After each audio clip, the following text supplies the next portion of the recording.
నిర్గమకాండము 1వ అధ్యాయము.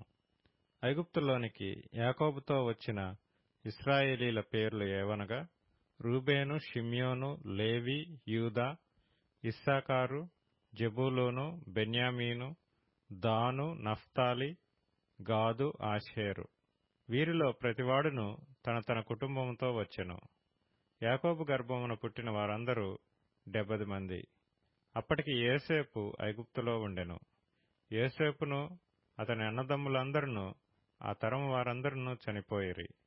ఇశ్రాయేలీయులు బహు సంతానము గలవారై అభివృద్ధి పొంది విస్తరించి అత్యధికముగా ప్రబలిరి. వారున్న ప్రదేశము వారితో నిండియుండెను. అప్పుడు యోసేపును ఎరుగని క్రొత్త రాజు ఐగుప్తును ఏలనారంభించెను. అతడు తన జనులతో ఇట్లనెను: ఇదిగో, ఇశ్రాయేలు సంతతి అయిన ఈ జనము మనకంటే విస్తారముగాను బలిష్టముగాను ఉన్నది. వారు విస్తరింపకుండునట్లు మనము వారి ఎడల యుక్తిగా జరిగించుదము రండి. లేని ఎడల యుద్ధము కలుగునప్పుడు వారు మన శత్రువులతో చేరి మనకు విరోధముగా యుద్ధము చేసి ఈ దేశములో నుండి వెళ్లిపోదురేమో అనెను. కాబట్టి వారి మీద పెట్టిన భారములలో వారిని శ్రమపెట్టుటకు వెట్టి పనులు చేయించు అధికారులను వారి మీద నియమింపగా, వారు ఫరో కొరకు ధాన్యాదులను నిలువచేయు పీతోము, రామెసేసు అను పట్టణములను కట్టిరి. అయినను ఐగుప్తీయులు వారిని శ్రమపెట్టిన కొలది వారు విస్తరించి ప్రబలిరి. గనుక వారు ఇశ్రాయేలీల ఎడల అసహ్యపడిరి. ఇశ్రాయేలీల చేత ఐగుప్తీయులు కఠినముగా సేవ చేయించుకొనిరి. వారు ఇశ్రాయేలీల చేత చేయించుకొనిన ప్రతి పనియు కఠినముగా ఉండెను. వారు జిగట మంటి పనిలోను, ఇటుకల పనిలోను, పొలములో చేయు ప్రతి పనిలోను కఠిన సేవ చేయించి వారి ప్రాణములను విసికించిరి. మరియు ఐగుప్తు రాజు షిఫ్రా, పూయా అను హెబ్రీల మంత్రసానులతో మాట్లాడి, మీరు హెబ్రీ స్త్రీలకు మంత్రసాని పని చేయుచు వారిని కాన్పుపీటల మీద చూచినప్పుడు మగవాడైన ఎడల వాని చంపుడి, ఆడుదైన ఎడల దాని బ్రతుకునీయుడని వారితో చెప్పెను. అయితే ఆ మంత్రసానులు దేవునికి భయపడి ఐగుప్తురాజు తమకాజ్ఞాపించినట్లు చేయక మగపిల్లలను బ్రతుకునీయగా, ఐగుప్తురాజు ఆ మంత్రసానులను పిలిపించి, మీరెందుకు మగపిల్లలను బ్రతుకునిచ్చితిరి? ఈ పని ఏల చేసితిరని అడిగెను. అందుకు ఆ మంత్రసానులు, హెబ్రీ స్త్రీలు ఐగుప్తు స్త్రీల వంటి వారు కారు, వారు చురుకైన వారు. మంత్రసాని వారి యొద్దకు వెళ్లక మునుపే వారు ప్రసవించి ఇందురని ఫరోతో చెప్పిరి. దేవుడు ఆ మంత్రసానులకు మేలు చేసెను. ఆ జనము విస్తరించి మిక్కిలి ప్రబలెను. ఆ మంత్రసానులు దేవునికి భయపడినందున ఆయన వారికి వంశాభివృద్ధి కలుగు చేసెను. అయితే ఫరో, హెబ్రీలలో పుట్టిన ప్రతి కుమారుని నదిలో పారవేయుడి, ప్రతి కుమార్తెను బ్రతకనీయుడి అని తన జనులందరికీ ఆజ్ఞాపించెను. నిర్గమకాండము 2వ అధ్యాయము. లేవి వంశస్థుడొకడు వెళ్లి లేవి కుమార్తెను వివాహం చేసుకొనెను. ఆ స్త్రీ గర్భవతి అయి కుమారుని కని వాడు సుందరుడై ఇండుట చూచి 3 నెలలు వానిని దాచెను. తరువాత ఆమె వాని దాచలేక వాని కొరకు ఒక జమ్ము పెట్టె తీసుకొని దానికి జిగట మన్నును కీలును పూసి అందులో ఆ పిల్లవానిని పెట్టి ఏటి ఒడ్డున జమ్ములో దాన్ని ఉంచగా, వానికేమి సంభవించునో తెలుసుకొనుటకు వాని అక్క దూరముగా నిలిచియుండెను. ఫరో కుమార్తె స్నానము చేయుటకు ఏటికి వచ్చెను. ఆమె పనికత్తెలు ఏటి ఒడ్డున నడుచుచుండగా ఆమె నాచులోని ఆ పెట్టెను చూచి తన పనికత్తెనొకతిని పంపి దాని తెప్పించి తెరచి ఆ పిల్లవాని చూచినప్పుడు ఆ పిల్లవాడు ఏడ్చుచుండగా చూచి వాని యందు కనికరించి, వీడు హెబ్రీల పిల్లలలో నొకడనెను. అప్పుడు వాని అక్క ఫరో కుమార్తెతో, నీ కొరకు ఈ పిల్లవాని పెంచుటకు నేను వెళ్లి హెబ్రీ స్త్రీలలో ఒక దాదిని పిలుచుకొని వత్తునా అనెను. అందుకు ఫరో కుమార్తె వెళ్ళుమని చెప్పగా ఆ చిన్నది వెళ్లి ఆ బిడ్డ తల్లిని పిలుచుకొని వచ్చెను. ఫరో కుమార్తె ఆమెతో, ఈ బిడ్డను తీసుకొని పోయి నా కొరకు వానికి పాలిచ్చి పెంచుము, నేను నీకు జీతమిచ్చెదనని చెప్పగా ఆ స్త్రీ ఆ బిడ్డను తీసుకొని పోయి పాలిచ్చి పెంచెను. ఆ బిడ్డ పెద్దవాడైన తరువాత ఆమె ఫరో కుమార్తె యొద్దకు అతని తీసుకొని వచ్చెను. అతడు ఆమెకు కుమారుడాయెను. ఆమె నీటిలో నుండి ఇతని తీసితినని చెప్పి అతనికి మోషే అని పేరు పెట్టెను. ఆ దినములలో మోషే పెద్దవాడై తన జనుల యొద్దకు పోయి వారి భారములను చూచెను. అప్పుడు అతడు తన జనులలో ఒక హెబ్రీయుని ఒక ఐగుప్తీయుడు కొట్టగా చూచెను. అతడు ఇటు అటు తిరిగి చూచి ఎవడనూ లేకపోగా ఆ ఐగుప్తీయుని చంపి ఇసుకలో వాని కప్పిపెట్టెను. మరునాడు అతడు బయట నడిచి వెళ్ళుచుండగా హెబ్రీయులైన మనుషులిద్దరూ పోట్లాడుచుండిరి. అప్పుడతడు అన్యాయం చేసిన వాని చూచి, నీవేళ నీ పొరుగువాని కొట్టుచున్నావని అడుగగా అతడు, మా మీద నిన్ను అధికారినిగాను తీర్పరినిగాను నియమించిన వాడెవడు? నీవు ఆ ఐగుప్తీయుని చంపినట్లు నన్నును చంపవలనని అనుకొనుచున్నావా అనెను. అందుకు మోషే, నిశ్చయముగా ఈ సంగతి బయలుపడిననుకొని భయపడెను. ఫరో ఆ సంగతి విని మోషేను చంపచూచెను గాని మోషే ఫరో ఎదుట నుండి పారిపోయి మిద్యాను దేశంలో నిలిచిపోయి ఒక బావి యొద్ద కూర్చుండెను. మిద్యాను యాజకునికి 7 కుమార్తెలుండిరి.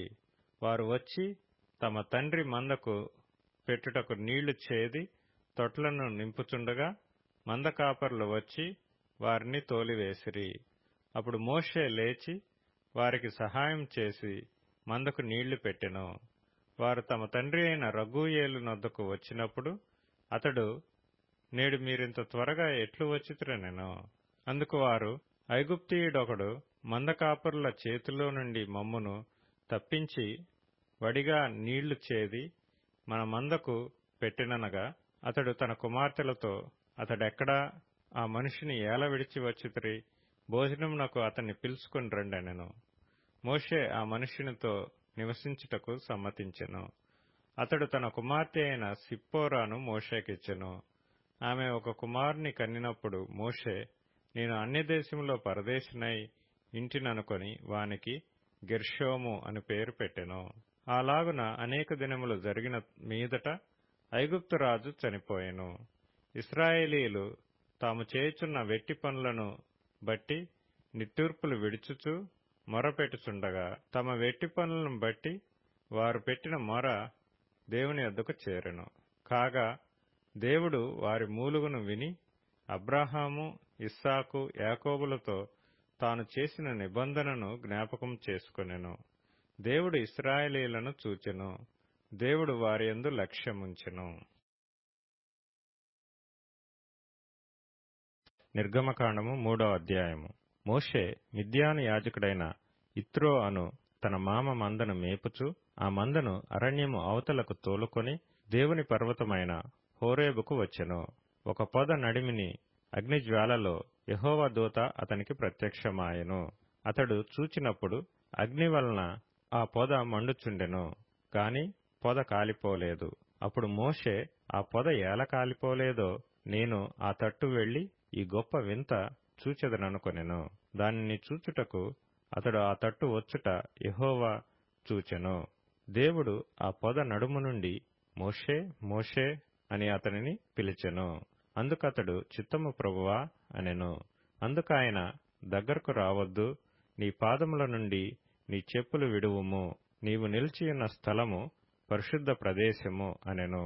మరియు ఆయన, నేను నీ తండ్రి దేవుడను, అబ్రాహాము దేవుడను, ఇస్సాకు దేవుడను, యాకోబు దేవుడను అని చెప్పగా మోషే తన ముఖమును కప్పుకొని దేవుని వైపు చూడవెరచెను. మరియు యెహోవా ఇట్లనెను, నేను ఐగుప్తులోనున్న నా ప్రజల బాధను నిశ్చయముగా చూచితిని. పనులలో తమ్మును కష్టపెట్టు వారిని బట్టి వారు పెట్టిన మొరను వింటిని. వారి దుఃఖములు నాకు తెలిసేయున్నవి. కాబట్టి ఐగుప్తీయుల చేతిలో నుండి వారిని విడిపించుటకును ఆ దేశములో నుండి విశాలమైన మంచి దేశమునకు, అనగా కనానీయులకు, హిత్తీయులకు, అమోరీయులకు, పెరిజ్జీయులకు, హివ్వీయులకు, యెబూసీయులకు నివాసస్థానమై పాలుతేనెలు ప్రవహించు దేశమునకు వారిని నడిపించుటకును దిగి వచ్చియున్నాను. ఇశ్రాయేలీల మొర నిజముగా నా యొద్దకు చేరినది. ఐగుప్తీయులు వారిని పెట్టుచున్న హింస చూచితిని. కాగా రమ్ము, నిన్ను ఫరో యొద్దకు పంపెదను. ఇశ్రాయేలీలైన నా ప్రజలను నీవు ఐగుప్తులో నుండి తోడుకొని పోవాలనెను. అందుకు మోషే, నేను ఫరో యొద్దకు వెళ్ళుటకును ఇశ్రాయేలీలను ఐగుప్తులో నుండి తోడుకొని పోవుటకును ఎంతటి వాడనని దేవునితో అనగా, ఆయన నిశ్చయముగా నేను నీకు తోడైయుందును, నేను నిన్ను పంపితిననుటకు ఇది నీకు సూచన. నీవు ఆ ప్రజలను ఐగుప్తులో నుండి తోడుకొని వచ్చిన తరువాత మీరు ఈ పర్వతము మీద దేవుని సేవించెదరనెను. మోషే, చిత్తగించుము, నేను ఇశ్రాయేలీల యొద్దకు వెళ్లి వారిని చూచి మీ పితరుల దేవుడు మీ యొద్దకు నన్ను పంపెనని వారితో చెప్పగా, వారు ఆయన పేరేమి అని అడిగిన ఎడల వారితో నేనేమి చెప్పవలనని దేవునిని అడిగెను. అందుకు దేవుడు, నేను ఉన్నవాడను అనువాడనై ఉన్నానని మోషేతో చెప్పెను. మరియు ఆయన ఉండుననువాడు మీ యొద్దకు నన్ను పంపెనని నీవు ఇశ్రాయేలీలతో చెప్పవలనెను. మరియు దేవుడు మోషేతోనిట్లనెను, మీ పితరుల దేవుడైన యెహోవా అనగా అబ్రాహాము దేవుడు, ఇస్సాకు దేవుడు, యాకోబు దేవుడు నైన యెహోవా మీ యొద్దకు నన్ను పంపెనని నీవు ఇశ్రాయేలీలతో చెప్పవలెను. నిరంతరము నా నామము ఇదే, తరతరములకు ఇది నా జ్ఞాపకార్థ నామము. నీవు వెళ్లి ఇశ్రాయేలీల పెద్దలను పోగు చేసి, మీ పితరుల దేవుడైన యెహోవా అనగా అబ్రాహాము, ఇస్సాకు, యాకోబుల దేవుడు నాకు ప్రత్యక్షమై ఇట్లనెను, నేను మిమ్మును ఐగుప్తులో మీకు సంభవించిన దానిని నిశ్చయముగా చూచితిని. ఐగుప్తు బాధలో నుండి పాలుతేనెలు ప్రవహించు దేశమునకు అనగా కనానీయులు, హిత్తీయులు, అమోరీయులు, పెరిజ్జీయులు, హివ్వీయులు, యెబూసీయులున్న దేశమునకు మిమ్ము రప్పించదనని సెలవిచ్చితనని వారితో చెప్పుము. వారు నీ మాట విందురు గనుక నీవును ఇశ్రాయేలీల పెద్దలను ఐగుప్తు రాజు నొద్దకు వెళ్లి అతని చూచి, హెబ్రీయుల దేవుడైన యెహోవా మాకు ప్రత్యక్షమాయెను గనుక మేము అరణ్యమునకు 3 దినముల ప్రయాణమంత దూరము పోయి మా దేవుడైన యెహోవాకు బలిని సమర్పించుదుము సెలవిమ్మని అతనితో చెప్పవలెను. ఐగుప్తురాజు మహాబలముతో మీ మీదకు వచ్చి మిమ్ము పోనీయడని నేనెరుగుదును. కాని నేను నా చెయ్యి చాపి ఐగుప్తు మధ్యమున నేను చేయదలిచియున్న నా అద్భుతములన్నిటినీ చూపి దాని పాడు చేసేదను. అటు తరువాత అతడు మేము పంపివేయును. మరియు నేను ఈ జనుల ఎడల ఐగుప్తీయులకు కటాక్షము కలుగు చేసేదను గనుక మీరు వెళ్ళునప్పుడు వట్టి చేతులతో వెళ్లరు. ప్రతి స్త్రీయు తన పొరుగు దానిని తన ఇంట నుండు దానిని వెండి నగలను, బంగారు నగలను, వస్త్రములను ఇమ్మని అడిగి తీసుకొని మీరు వాటిని మీ కుమారులకును మీ కుమార్తెలకును ధరింపచేసి ఐగుప్తీయులను దోచుకొందురనెను. నిర్గమకాండము 4వ అధ్యాయము. అందుకు మోషే, చిత్తగించుము, వారు నన్ను నమ్మరు, నా మాట వినరు, యెహోవా నీకు ప్రత్యక్షము కాలేదు అందరు అని ఉత్తరమియ్యగా, యెహోవా నీ చేతిలోనిది ఏమిటి అని అతనిని అడిగెను. అందుకతడు కర్ర అనెను. అప్పుడాయన నేలను దాని పడవేయమనెను. అతడు దాన్ని నేల పడవేయగానే అది పామాయెను. అప్పుడు యెహోవా, నీ చెయ్యి చాపి దాని తోక పట్టుకొనమనగా అతడు తన చెయ్యి చాపి దాని పట్టుకొనగానే అది అతని చేతిలో కర్ర ఆయెను. ఆయన దాని చేత వారు తమ పితరుల దేవుడైన యెహోవా అనగా అబ్రాహాము దేవుడు, ఇస్సాకు దేవుడు, యాకోబు దేవుడు నీకు ప్రత్యక్షమాయెనని నమ్ముదురనెను. మరియు యెహోవా, నీ చెయ్యి నీ రొమ్మున ఉంచుకొనమనగా అతడు తన చెయ్యి రొమ్మున ఉంచుకొని దాని వెలుపలికి తీసినప్పుడు ఆ చెయ్యి కుష్ఠము గలదై హిమము వలె తెల్లగా ఆయెను. తర్వాత ఆయన, నీ చెయ్యి మరలా నీ రొమ్మున ఉంచుకొనమనగా అతడు తన చెయ్యి మరలా తన రొమ్మున ఉంచుకొని తన రొమ్ము నుండి వెలుపలికి తీసినప్పుడు అది అతని మిగిలిన శరీరం వలె ఆయెను.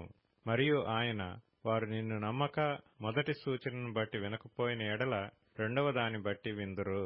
వారు ఈ 2 సూచనలను బట్టి నమ్మక నీ మాట వినకపోయిన ఎడల నీవు కొంచెం ఏటి నీళ్లు తీసి ఎండిన నేల మీద పోయవలెను. అప్పుడు నీవు ఏటిలో నుండి తీసిన నీళ్లు పొడి నేల మీద రక్తమగుననెను.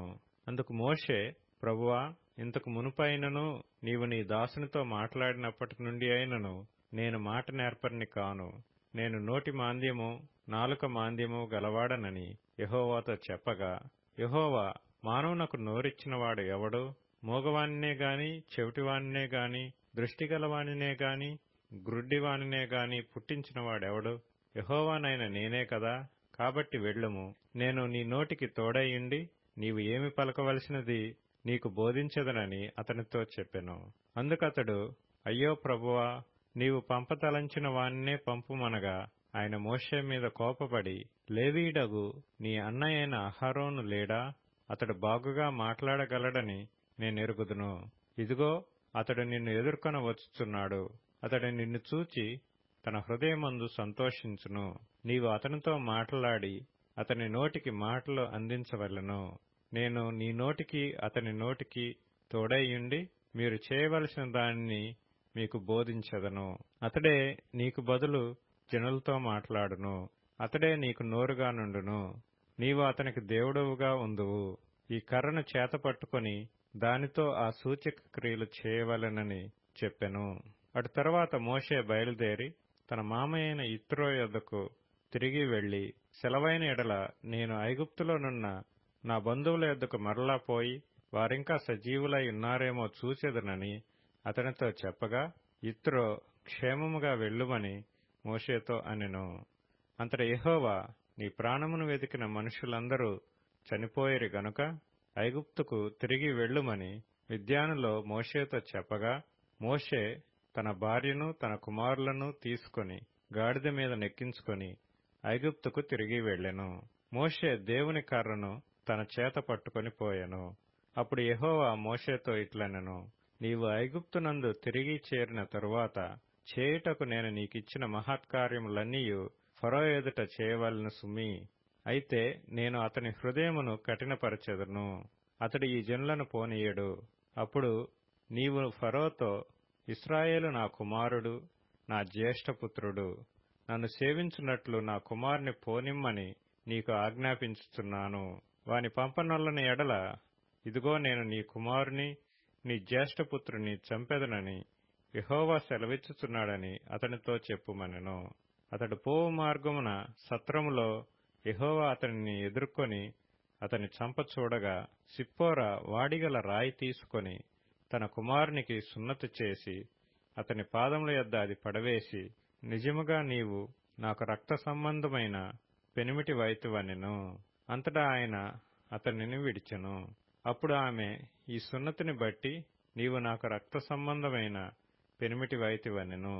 మరియు యెహోవా మోషేను ఎదుర్కొనుటకు అరణ్యములోనికి వెళ్ళుమని అహరోనుతో చెప్పగా, అతడు వెళ్లి దేవుని పర్వతమందు అతన్ని కలుసుకొని అతని ముద్దు పెట్టుకొనెను.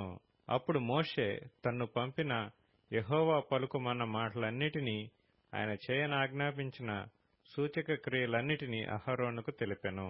తరువాత మోషే అహరోనులు వెళ్లి ఇశ్రాయేలీయుల పెద్దలనందరినీ పోగు చేసి యెహోవా మోషేతో చెప్పిన మాటలన్నీయు అహరోను వివరించి జనుల ఎదుట ఆ సూచక క్రియలను చేయగా, జనులు నమ్మిరి. మరియు యెహోవా ఇశ్రాయేలీయులను చూడవచ్చి తమ బాధను కనిపెట్టినను మాట జనులు విని తలవంచుకొని నమస్కారము చేసిరి. నిర్గమకాండము 5వ అధ్యాయము. తరువాత మోషే అహరోనులు వచ్చి ఫరోను చూచి, ఇశ్రాయేలీల దేవుడైన యెహోవా అరణ్యములో నాకు ఉత్సవము చేయుటకు నా జనమును పోనిమ్మని ఆజ్ఞాపించుచున్నాడనిరి. ఫరో, నేను అతని మాట విని ఇశ్రాయేలీలను పోనిచ్చుటకు యెహోవా ఎవడో? నేను యెహోవాను ఎరుగను, ఇశ్రాయేలీలను పోనీయనెను. అప్పుడు వారు, హెబ్రీయుల దేవుడు మమ్మును ఎదుర్కొనెను. సెలవైన ఎడల మేము అరణ్యములోనికి 3 దినముల ప్రయాణమంత దూరము పోయి మా దేవుడైన యెహోవాకు బలి అర్పించుదుము. లేని ఎడల ఆయన మా మీద తెగులుతోనైనను ఖడ్గముతోనైనను పడునేమో అనిరి. అందుకు ఐగుప్తు రాజు, మోషే, అహరోను, ఈ జనులు తమ పనులను చేయకుండా మీరేలా ఆపుచున్నారు? మీ బరువులు మోయుటకు పొండెనెను. మరియు ఫరో, ఇదిగో ఈ జనము ఇప్పుడు విస్తరించియున్నది. వారు తమ బరువులను విడిచి తీరికగా నుండునట్లు మీరు చేయుచున్నారని వారితో అనెను. ఆ దినమున ఫరో ప్రజలపైనున్న కార్యనియామకులకును వారి నాయకులకును ఇట్లు ఆజ్ఞాపించెను, ఇటుకలు చేయుటకు మీరు ఇక మీదట ఈ జనులకు గడ్డి ఇయ్యకూడదు. వారు వెళ్లి తామే గడ్డి కూర్చుకొనవలెను. అయినను వారు ఇదివరకు చేసిన ఇటుకల లెక్కనే వారి మీద మోపవలెను. దానిలో ఏమాత్రమును తక్కువ చేయవద్దు. వారు సోమరులు గనుక మేము వెళ్లి మా దేవునికి బలి నర్పించుటకు సెలవిమ్మని మొరపెట్టుచున్నారు. ఆ మనుష్యుల చేత ఎక్కువ పని చేయింపవలెను. దానిలో వారు కష్టపడవలెను. అబద్ధపు మాటలను వారు లక్ష్య పెట్టకూడదనెను. కాబట్టి ప్రజలు కార్యనియామకులను వారి నాయకులను పోయి ప్రజలను చూచి, నేను మీకు గడ్డి ఇయ్యను, మీరు వెళ్లి మీకు గడ్డి ఎక్కడ దొరుకునో అక్కడ మీరే సంపాదించుకొనుడి. అయితే మీ పనిలో నేమాత్రమును తక్కువ చేయబడదని ఫరో సెలవిచ్చెననిరి. అప్పుడు ప్రజలు గడ్డికి మారుగా కొయ్యకాలు కూర్చుటకు ఐగుప్తు దేశమందంతటను చెదరిపోయిరి. మరియు కార్యనియామకులు వారిని త్వరపెట్టి గడ్డి ఉన్నప్పటి వలనే ఏనాటి పని ఆనాడే ముగించుడనిరి. ఫరో కార్యనియామకులు తాము ఇశ్రాయేలీలలో వారి మీద ఉంచిన నాయకులను కొట్టి, ఎప్పటివలే మీ లెక్క చొప్పున ఇటుకలను నిన్న నేడు మీరు ఏలా చేయించలేదని అడుగగా, ఇశ్రాయేలీల నాయకులు ఫరో యొద్దకు వచ్చి, తమ దాసుల ఎడల తమరెందుకిట్లు జరిగించుచున్నారు? తమ దాసులకు గడ్డినియ్యరు, అయితే ఇటుకలు చేయుడని మాతో చెప్పుచున్నారు. చిత్తగించుము, వారు తమరి దాసులను కొట్టుచున్నారు. అయితే తప్పిదము తమరి ప్రజలందే ఉన్నదని మొరపెట్టిరి. అందుకతడు, మీరు సోమరులు, అందుచేత మీరు వెళ్లి యెహోవాకు బలి నర్పించుటకు సెలవిమ్మని మీరడుగుచున్నారు. మీరు పొండి పని చేయుడి, గడ్డి మీకియ్యబడదు.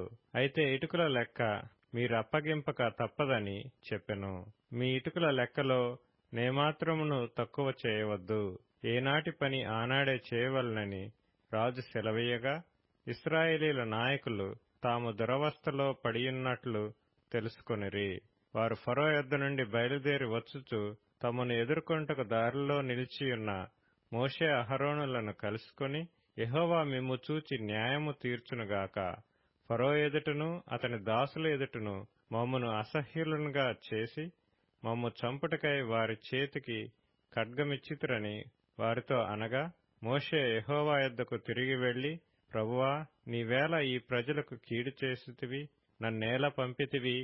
నేను నీ పేరిట మాట్లాడుటకు ఫరో యొద్దకు వచ్చినప్పటి నుండి అతడు ఈ జనులకు కీడే చేయుచున్నాడు. నీ జనులను నీవు విడిపింపను లేదనెను.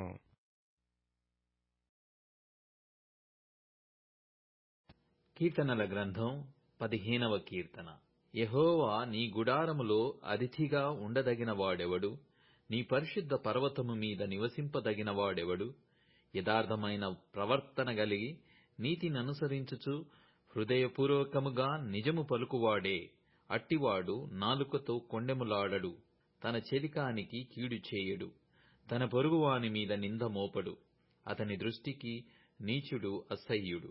అతడు యెహోవా యందు భయభక్తులు గలవారిని సన్మానించును. అతడు ప్రయాణము చేయగా నష్టము కలిగినను మాట తప్పడు. తన ద్రవ్యము వడ్డీకియ్యడు. నిరపరాధిని చెరుపుటకై లంచము పుచ్చుకొనడు. ఈ ప్రకారము చేయువాడు ఎన్నడునూ కదల్చబడడు.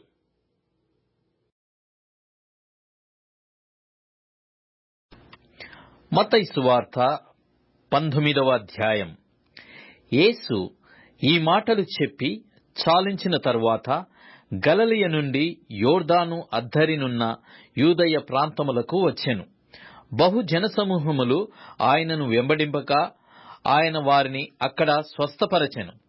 పరిసయ్యులు ఆయనను శోధింపవలెనని ఆయన యొద్దకు వచ్చి, హేతువు చేతనైనను పురుషుడు తన భార్యను విడనాడుట న్యాయమా అని అడుగగా, ఆయన సృజించిన వాడు ఆది నుండి వారిని పురుషునిగాను స్త్రీనిగాను సృజించెననియు, ఇందు నిమిత్తము పురుషుడు తల్లిదండ్రులను విడిచి తన భార్యను హత్తుకొనును, వారిద్దరును ఏక శరీరముగా ఉందురని చెప్పెననియు మీరు గ్రహింపలేదా? కాబట్టి వారికను ఇద్దరు కాక ఏక శరీరముగా ఉన్నారు గనక దేవుడు జతపరిచిన వారిని మనుష్యుడు వేరుపరచకూడదని చెప్పెను. అందుకు వారు, అలాగైతే పరిత్యాగ పత్రికనిచ్చి ఆమెను విడనాడుమని మోషే ఎందుకు ఆజ్ఞాపించెనని వారాయనను అడగగా, ఆయన, మీ హృదయ కాఠిన్యమును బట్టి మీ భార్యలను విడనాడ మోషే సెలవిచ్చెను గాని ఆది నుండి అలాగు జరగలేదు. మరియు వ్యభిచారము నిమిత్తమే తప్ప తన భార్యను విడనాడి మరియొకతెను పెళ్లి చేసుకొనువాడు వ్యభిచారము చేయుచున్నాడనియు, విడనాడబడిన దానిని పెళ్లి చేసుకొనువాడు వ్యభిచారము చేయుచున్నాడనియు మీతో చెప్పుచున్నానని వారితో ననెను. ఆయన శిష్యులు భార్య భర్తలకుండు సంబంధము ఇట్టిదైతే పెళ్లి చేసుకొనుట యుక్తము కాదని ఆయనతో చెప్పిరి. అందుకు ఆయన, అనుగ్రహము నొందిన వారు తప్ప మరి ఎవరును ఈ మాట అంగీకరింపనేరరు. తల్లి గర్భము నుండి నపుంసకులుగా పుట్టినవారు గలరు, మనుషుల వలన నపుంసకులుగా చేయబడిన నపుంసకులను గలరు. పరలోక రాజ్యము నిమిత్తము తమ్మును తామే నపుంసకులుగా చేసుకొనిన నపుంసకులను గలరు. ఈ మాటను అంగీకరింపగలవాడు అంగీకరించును గాక అని వారితో చెప్పెను. అప్పుడు ఆయన వారి మీద చేతులుంచి ప్రార్థన చేయవలెనని కొందరు చిన్న పిల్లలను ఆయన యొద్దకు తీసుకుని వచ్చిరి.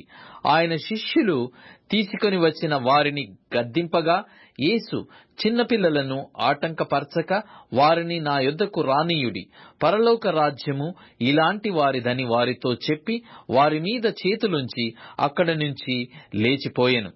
ఇదిగో, ఒకడు ఆయన యొద్దకు వచ్చి, బోధకుడా, నిత్యజీవము పొందుటకు నేను ఏ మంచి కార్యము చేయవలెనని ఆయనను అడిగెను. అందుకు ఆయన, మంచి కార్యమును గూర్చి నన్నెందుకు అడుగుచున్నావు? మంచివాడొక్కడే. నీవు జీవములో ప్రవేశింపగోరిన ఎడల ఆజ్ఞలను గైకొనుమని చెప్పెను. అతడు ఏ ఆజ్ఞలని ఆయనను అడగగా, యేసు, నరహత్య చేయవద్దు, వ్యభిచరింపవద్దు, దొంగిలవద్దు, అబద్ధ సాక్ష్యము పలకవద్దు, తల్లిదండ్రులను సన్మానింపుము, నిన్ను వలె నీ పొరుగువానిని ప్రేమింపవలెనను అనునవియే అని చెప్పెను. అందుకు ఆ యవనుడు, ఇవన్నీ అనుసరించునే యున్నాను, ఇకను నాకు కొదువ ఏమని ఆయనను అడిగెను. అందుకు యేసు, నీవు పరిపూర్ణుడవగుటకు కోరిన ఎడల నీవు పోయి ఆస్తిని అమ్మి బీదలకిమ్ము, అప్పుడు పరలోకమందు నీకు ధనము కలుగును. నీవు వచ్చి నన్ను వెంబడించుమని అతనితో చెప్పెను. అయితే ఆ యవనుడు మిగుల ఆస్తి గలవాడు గనుక ఆ మాట విని వ్యసనపడుచు వెళ్లిపోయెను. యేసు తన శిష్యులను చూచి, ధనవంతుడు పరలోక రాజ్యములో ప్రవేశించుట దుర్లభమని మీతో నిశ్చయముగా చెప్పుచున్నాను. ఇదిగాక ధనవంతుడు పరలోక రాజ్యములో ప్రవేశించుట కంటే సూది బెజ్జములో ఒంటె దూరుట సులభమని మీతో చెప్పుచున్నానెను. శిష్యులు ఈ మాట విని మిక్కిలి ఆశ్చర్యపడి, అలాగైతే ఎవడు రక్షణ పొందగలడని అడుగగా, యేసు వారిని చూచి, ఇది మనుషులకు అసాధ్యమే గాని దేవునికి సమస్తమును సాధ్యమని చెప్పెను. పేతురు, ఇదిగో, మేము సమస్తమును విడిచిపెట్టి నిన్ను వెంబడించితిమి గనుక మాకేమి దొరుకునని ఆయనను అడగగా, యేసు వారితో ఇట్లనెను, ప్రపంచ పునర్జననమందు మనుష్య కుమారుడు తన మహిమగల సింహాసనము మీద ఆసీనుడయ్యుండునప్పుడు నన్ను వెంబడించిన మీరును 12 సింహాసనముల మీద ఆసీనులై ఇశ్రాయేలు 12 గోత్రముల వారికి తీర్పు తీర్చుదురు. నా నామము నిమిత్తము అన్నదమ్ములనైనను, అక్క చెల్లెండ్రనైనను, తండ్రినైనను, తల్లినైనను, పిల్లలనైనను, భూములనైనను, ఇండ్లనైనను విడిచిపెట్టిన ప్రతి వాడును 100 రెట్లు పొందును. ఇదిగాక నిత్య జీవమును స్వతంత్రించుకొనును. మొదటివారు అనేకులు కడపటివారగుదురు, కడపటివారు మొదటివారగుదురు.